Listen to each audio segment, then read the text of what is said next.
Hello, my friends. 11 o'clock, and this is Angelica Christie with our daily 11 o'clock show for another, I think, 20 days or something like that.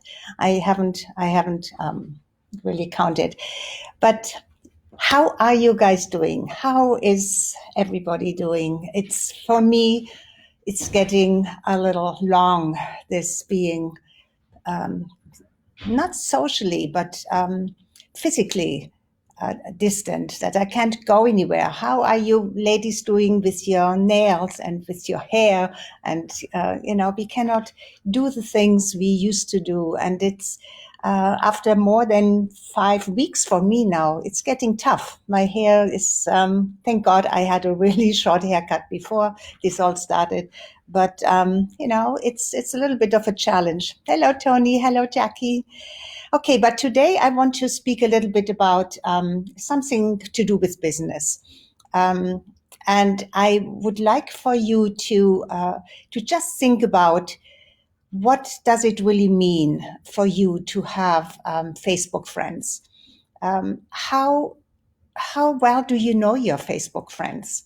And there is over the years, for example, I have collected close to, I think, over 4,500 Facebook friends, but that doesn't mean they are really my friends. There's always only a very um, very limited or very small amount of people who actually see what I post and actually get my get to respond to it. And if they respond once or twice, or I don't know exactly how the algorithm on Facebook work, then they may see more of what I post. So, but I remember from going to so many conferences and big gatherings and networking events that I never really liked the networking events. And you know why? Because they were usually very fast, speed networking. Have you ever experienced that, where you sit or you line up with people and you have about 30 seconds to, especially when there is a bigger conference, you have only 30 seconds or less to talk about yourself and then get some information about the other. And all you do then is exchange your business card. And I don't know about you, but I have shoeboxes full of business cards. And only lately, and it's such a pity that I'm not home now. I would have the time to really go through all of this and try to remember if anything stands out, or if something triggered my memory that I would like to follow up. Because let me tell you, following up is the most important thing. It's not just following up when you have um, when you when you have a program that you launch, when you have a launch going, and you may have some interest. The following up is really, really important, but it can also be overwhelming.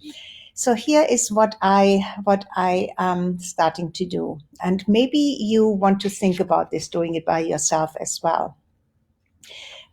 Go through your Facebook or any social platform. Go through the list and just pick, maybe every day, pick one or two people you maybe you started a conversation some time ago, but then it just left you. It disappeared because you get distracted and other things come along. And so I would like for you to go through your Facebook contacts or Instagram or maybe LinkedIn, and see who you really would like to have a closer relationship with, who you want to start a conversation with. Because let me tell you, there is so much out there today. Everybody throws some program in front of you that you can get for an incredibly low price. So there is yeah, I would say it's almost a danger. There is a danger that you overload yourself with programs, another program, oh, this looks really interesting. And it's so affordable now because they reduced the price 90% or something like this. And here, bum, bum, bum. It's very easy to add up on your credit cards, those small charges, and they become big charges. And then all of a sudden you get those headaches and those, oh my God, what did I do? Do I really need this? And can I really even work this? But so that's one category, all of the programs that I want you to go through and say, is that really necessary and important? And I talked a little bit about this the last time, to eliminate subscriptions and things that you really don't need. But the same thing is really true for your contacts, the people that you have in your contact list. And of course, Facebook doesn't give you their email addresses, but you can message them.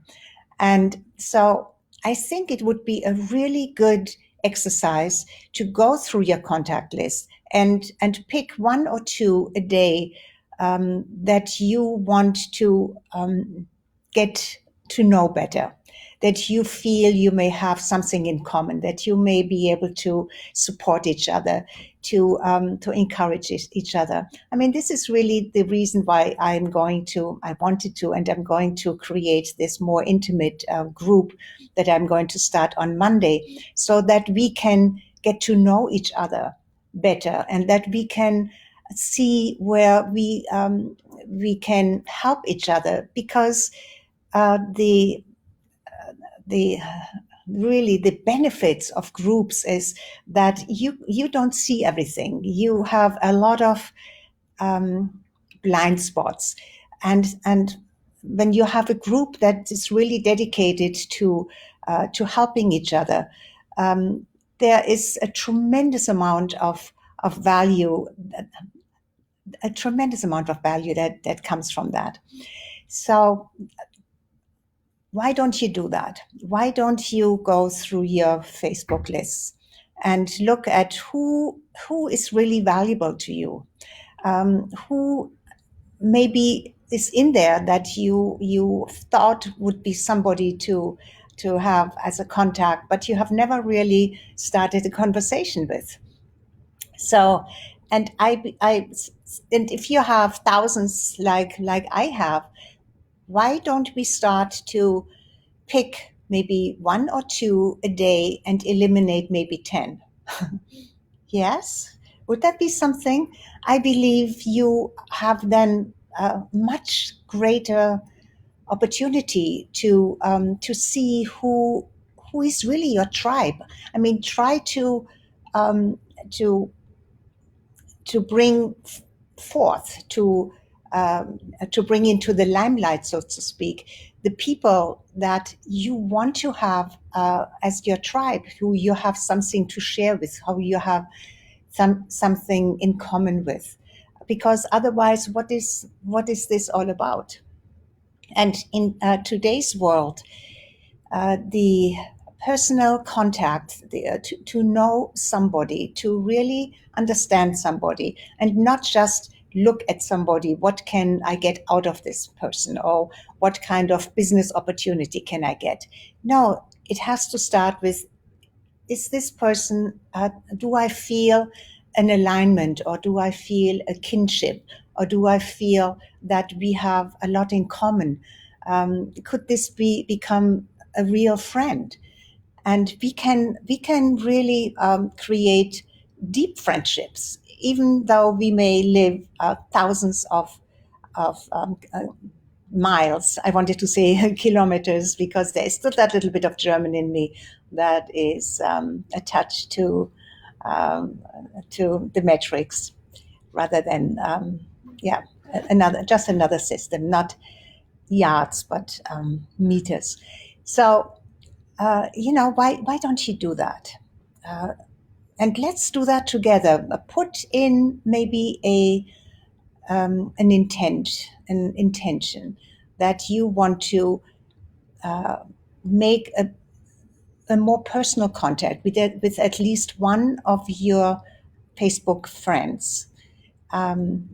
not those that you have already have a beautiful, closer relationship with, but somebody who have not, and just go through the list. And for everyone you pick, and maybe you don't want to do it today. Maybe you just want to create a list of 10 before you start to contact these people, these wonderful future friends. But also make sure that it's just like buying a new dress. If you want to buy a new dress, maybe you need to let go of one. So, but when you have a lot of Facebook friends, a lot, you may have to eliminate for one at least 10. So please do that so that we can streamline our focus and get to results that are worthwhile and that make a difference, not only in your life but also in the life of the other person. And when you create something together, it may be magic, and then you create make a difference to in a much larger circle, and ultimately you contribute to benefit and to do good in the world. Oh, Hughes, thank you for being here. I've been doing everything by myself. You're absolutely right. One can definitely overload. Yes, overload is, and you know something, the huge revelation for me was I thought when we had to get into this lockdown, now things would kind of slow down. But actually, almost the opposite happened, because now you are online, now you are on your computer so much more, and everybody has something to offer. And if you already are subscribed to so many, whether you even know that you're subscribed to so many people's businesses and programs, then you are bombarded with opportunities to get something for less money, because everybody is scrambling to get money in some way or another. But I want us to create something that is organic, that has real value, that has value over time. And I'm not criticizing the people who are just throwing out all of their programs for a highly reduced rate. Just stay clear, and know what is your end game. What do you really want to achieve? And I want to finish this with this little thing that I read somewhere, and it made so much sense. For example, if let's say you die in 5 years, and you know it doesn't have anything to do with age. We can die at any time, young, middle age, or old. But what is it that you want to be said at your funeral? Maybe from 4 people, maybe your family member, maybe a very good friend, maybe a spiritual person, and maybe a business person. What is it that you want them to say about you? Because when you go into this and put that down, you also crystallize what you want to be known for, what you want your legacy to be. So why don't we do this little exercise? We may do more of that in the group when I invite you and create it starting on Monday. Okay, but just food for thought. All right, this is it for me. And I love you. I love you. Take good care of yourself today. Listen to your body. Have some time for yourself, but also work on something that is very important to you and specific, and make time for that too. All right. I see you again tomorrow at 11 o'clock. My love to you. Bye bye for now.